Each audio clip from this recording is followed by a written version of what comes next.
whether we would have a city attorney, there was some talk about, if we ended up with an elected city attorney, then on many occasions our city council people would have to hire outside attorneys to address some things. And do you think that's going to happen? And is that going to be expensive? What kind of situations are going to come up where they're going to have to do that? Mr. Costa. Yes, I've seen some of the articles and some of the concerns of council members with regard to the politicization of the position, right? Whether that city attorney can be trusted to give them a legal advice that's not politically driven. The city attorney has to be trusted, and most importantly, the citizens of Chula Vista have to be trusted. They created an elected city attorney position. For the city council to then go and circumvent that and say, we're going to go hire counsel on a case-by-case basis when we feel like the city attorney is not going to give us an apolitical answer, I think circumvents the will of the people, right?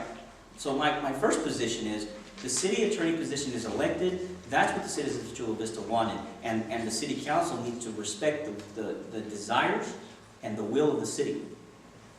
So they have to trust that city attorney that they're going to give that legal advice. Now, in any legal shop, whether it's private or public, there are going to be situations where there's conflict of interest. The city attorney needs to recognize when he or she has a conflict of interest, just like a city council member does, and recuse himself or herself or create ethics walls to make sure that there's no taint issues in the rendering of the advice. Thank you. Mr. Googins.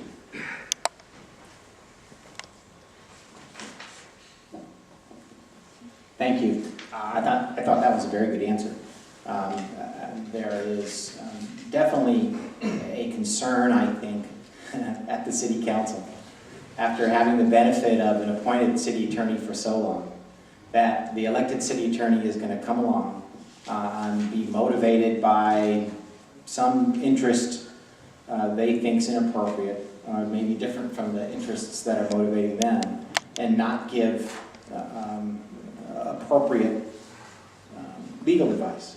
And I think the way to overcome that is really what Mr. Casa said, and I'll expand on that a little bit.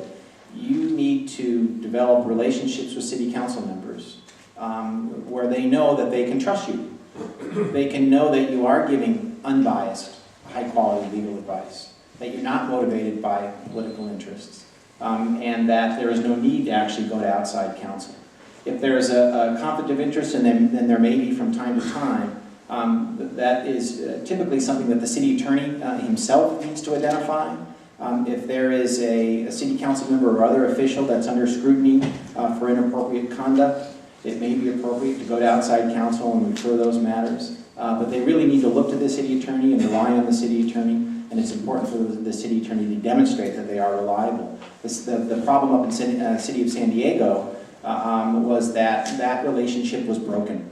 And it really resulted in some significant waste of resources up there and demoralization of both the city attorney's office and the rest of the city employees because they all felt like they had to hire their own lawyers in order to defend themselves from the elected city attorney. We need to be very wary of that down here and build those trusting relationships. Thank you. Thank you very much. Sorry, Jackie. I had a person up here who was waving at me prior to could be next. Wait. Sorry, can I give a response? Well, preliminarily, let me say, I think I can give that unbiased political advice to the city council because I don't know your city council. I'm not on one side or the other. I come from a completely unbiased perspective. So I think that hopefully will eliminate a lot of the arguments that there is a potential bias from the start. But assuming that there is some type of conflict that's raised or an issue of conflict, I propose that we look at other cost-efficient solutions aside from just going out and hiring another attorney. Chula Vista City Attorney's Office isn't the smallest city attorney's office in the county or the state. And one of the things that I would look to do is seek to try and find and form agreements with other city attorney's offices outside of Chula Vista to create a conflicts council. We don't have to pay them all the time. We only have to use them when there is an actual conflict. And then conversely, the benefit to them is if they have a conflict in their small community, they get an independent advice from the city of Chula Vista's city attorney. So it's a backstop. It's somebody to back up the city in the rare, hopefully rare situation in which there would be a conflict. So that would be how I would propose to try and answer that.